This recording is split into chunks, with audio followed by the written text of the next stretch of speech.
네, 과학 실험 보고서를 잘 쓰는 몇 가지 팁이라면 팁이 있는데요. 같이 한번 살펴보시면 첫 번째로 일단 실험 결과를 절대 꾸미지 않습니다.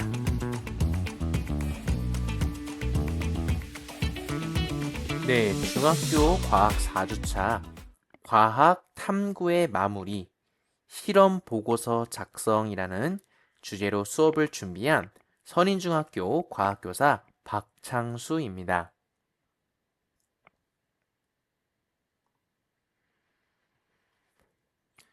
네, 일단 먼저 수업 목차에 대해서 간단히 설명드리겠습니다. 첫 번째로 과학 실험 보고서 기본 구성에 대해서 이야기해 보고요. 그리고 두 번째로는 과학 실험 보고서에서 사용되는 용어들이 여러 가지 있는데 그것에 대해서 설명을 하고, 세 번째로는 과학 실험 보고서를 쓸 수 있는 주제, 일단 중학교 학생 기준으로 한해서 준비해 보았고요. 네 번째로는 과학 실험 보고서를 잘 쓰는 팁 준비해 보았고, 이제 마무리를 하는 순서로 준비해 보았습니다. 네, 과학 실험 보고서는 일반적으로 다음과 같이 구성이 됩니다. 물론 이와 조금 다를 수도 있긴 하지만 일반적인 방법을 이야기하는 것이니 참고해서 같이 봐주시면 좋겠습니다. 첫 번째로 실험 제목을 먼저 작성합니다. 실험 제목이라는 것은 한눈에 이 실험 보고서가 어떤 실험 내용이 들어가 있는지 그 핵심을 한 문장으로 작성하는 것이 중요합니다. 두 번째로는 실험 목적을 작성합니다.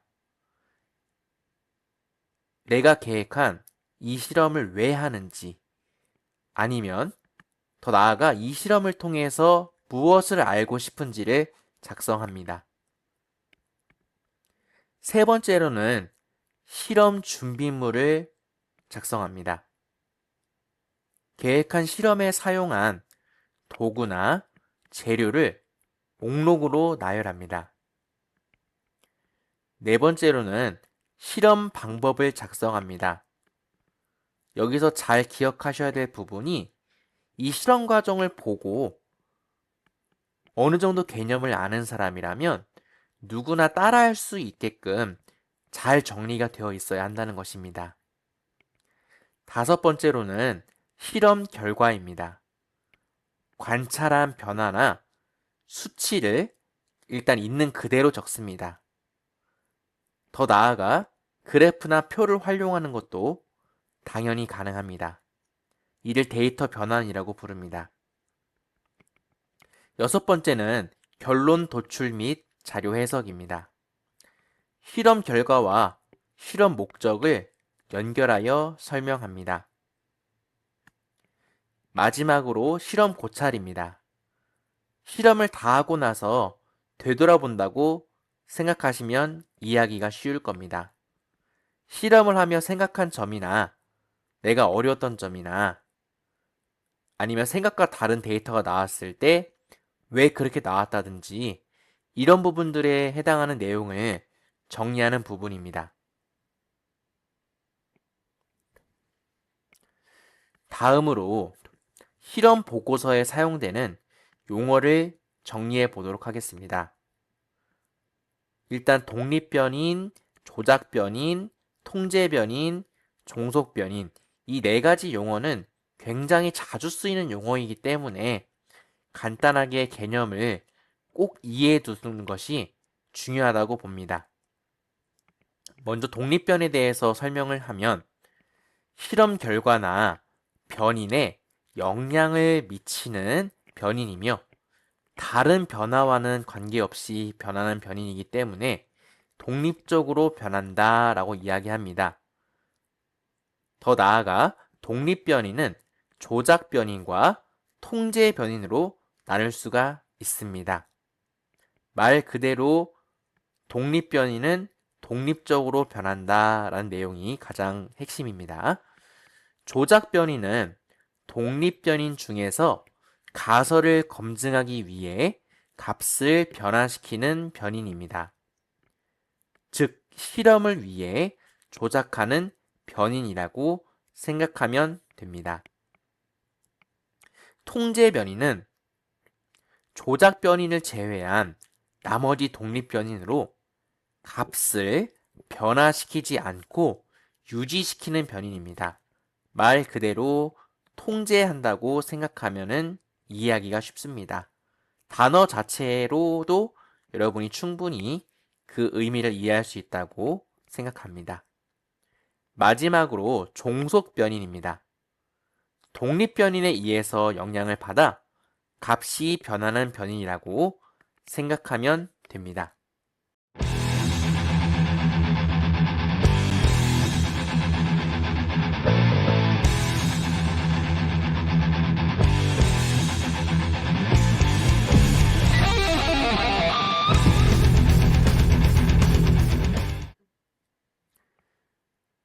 네, 다음으로 과학 실험 그래프 그리는 방법에 대해서 간단하게 설명을 드릴게요. 자, 먼저 축과 실험 제목을 확인합니다.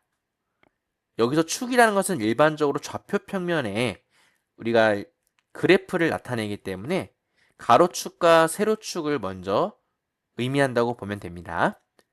가로축과 세로축이 각각 어떤 변인을 나타내는지, 예를 들어서 흔히 많이 나오는 시간에 따른 속도 이런 것들, 그러면 가로축이 시간이 되겠고 세로축이 속도가 되겠죠. 간단하게 예시를 들어봤고요. 그리고 더 나아가서 그 변인에 나타낸 단위가 무엇인지 정확하게 확인해야 됩니다. 시간과 같은 경우에도 일반적으로 그래프에서 초 단위를 쓰긴 하지만 다른 데이터로 나올 수도 있기 때문에 반드시 단위를 확인하는 습관을 들여야 됩니다. 두 번째로는 데이터 분석입니다. 각 점은 실험 데이터의 결과값을 나타냅니다. 그리고 나서 그 점들이 어떻게 분포되어 있는지 여러분이 확인을 해야 됩니다. 약간 추상적일 수 있으니 예시를 들어봤는데요. 점들이 가로축이 증가함에 따라 세로축도 증가하는지, 아니면 가로축이 증가하고 세로축은 감소하는지 살펴봅니다. 보통 중학교에서는 이 두 가지의 경우면 거의 다 해결이 된다고 볼 수 있습니다. 세 번째로는 추세선을 찾아봅니다. 데이터 점들의 경향을 가장 잘 나타내는 직선이나 곡선을 그려봅니다.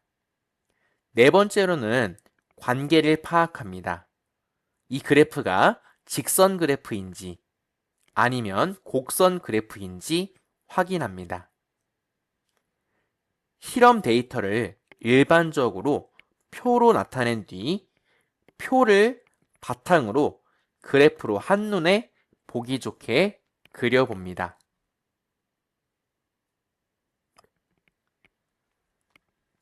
과학실험 그래프 해석하는 방법에 대해서 이야기해 보겠습니다. 과학실험 그래프는 가로축과 세로축에 변수를 명확하게 표기하고 실험 데이터를 점으로 나타낸 뒤 추세선을 그려 경향을 파악하는 방식으로 해석을 합니다. 그래프 해석은 실험 결과를 시각적으로 비교하고 변수 간의 관계나 규칙성을 찾아내어 결론을 도출할 수 있게 합니다.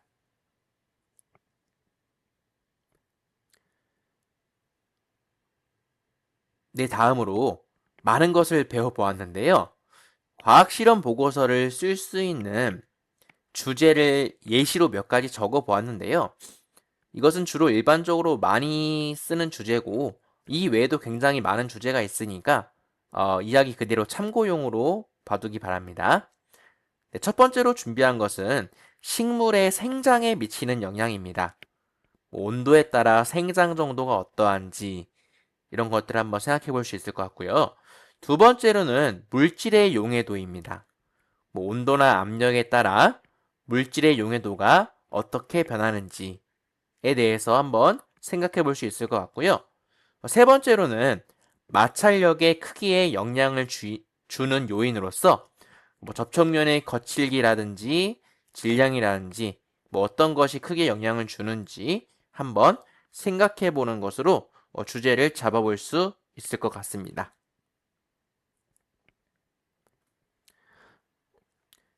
네, 과학 실험 보고서를 잘 쓰는 몇 가지 팁이라면 팁이 있는데요. 같이 한번 살펴보시면 첫 번째로 일단 실험 결과를 절대 꾸미지 않습니다. 두 번째로는 결론은 항상 실험 목적과 연결하여 적습니다. 내가 이 실험을 왜 하게 됐는지 이런 것들 아까 우리 같이 한번 이야기 나눠봤죠. 세 번째로는 그래프나 사진을 넣으면 더 명확하게 어떤 실험인지 보여줄 수가 있습니다. 네 번째로는 설명은 누가 봐도 따라할 수 있게 적어야 합니다. 여기서 설명이란 것은 여러 가지가 해당될 수 있는데요. 실험 과정도 포함되겠죠.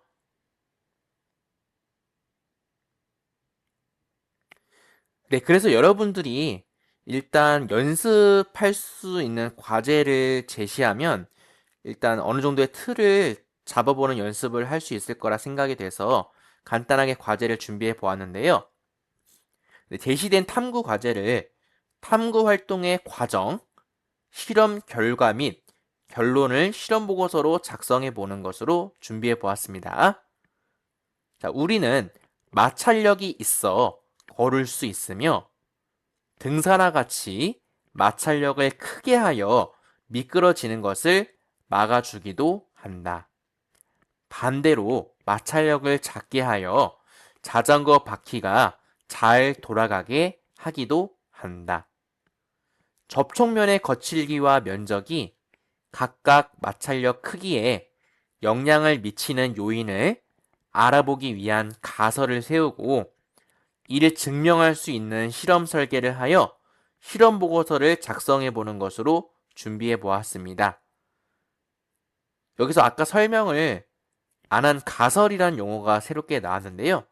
가설이라는 것은 아직 검증되지 않은 잠정적인 이론을 얘기합니다.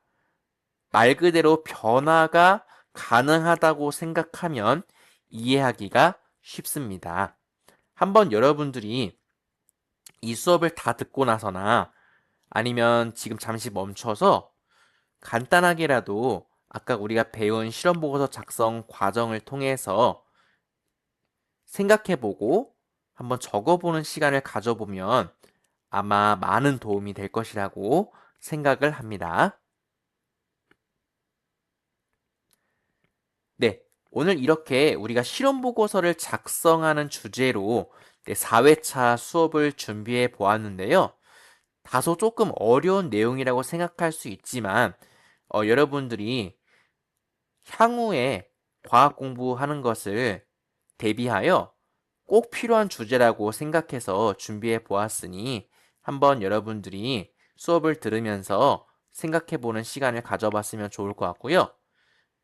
다음 5회차가 마지막인데, 네, 5회차는 하브루타 과학 독서를 주제로 수업을 준비해 보았으니 여러분들 마지막까지 함께 해주면 좋을 것 같습니다. 네, 한 주 잘 보내시고 다음 주 5회차 수업에서 만나보겠습니다.